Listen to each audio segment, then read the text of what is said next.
Mama, gutom na ako. Sira na yung cellphone ko. Pwede bilhin mo ko bago? Kasi kailangan ko research ko sa school.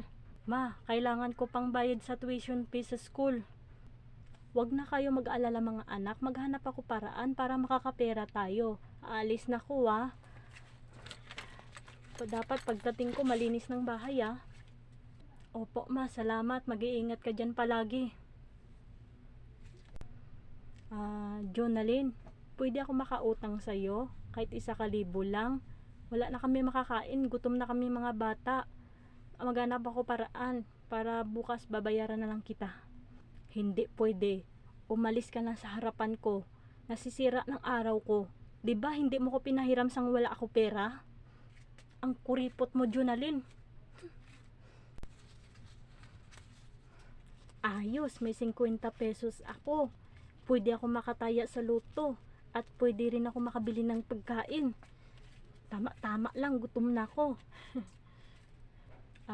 Mga anak, pasensya na. Wala tayo mahiraman.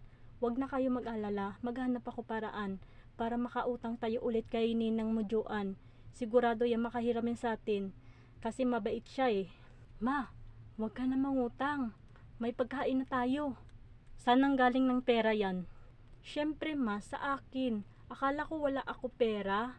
Meron pala ako natitira ng 50 pesos. Nakataya nga ako sa luto Mabuti. Tara na anak, kumain na tayo. Ma, may good news ako sa'yo. Jackpot na tayo sa luto ngayon. Talaga ba anak? Di mabuti. Anak, Olivia, nabilhan kita ng bagong cellphone. Sabi mo kahapon. Salamat mama. Ang bait mo talaga. Eto Gian, pangbayad tuition fee sa school nyo. Salamat ma. The best mo talaga. Tara na ma, kumain na tayo. Pinagluluto na kita masarap ng pagkain. Salamat anak Mary.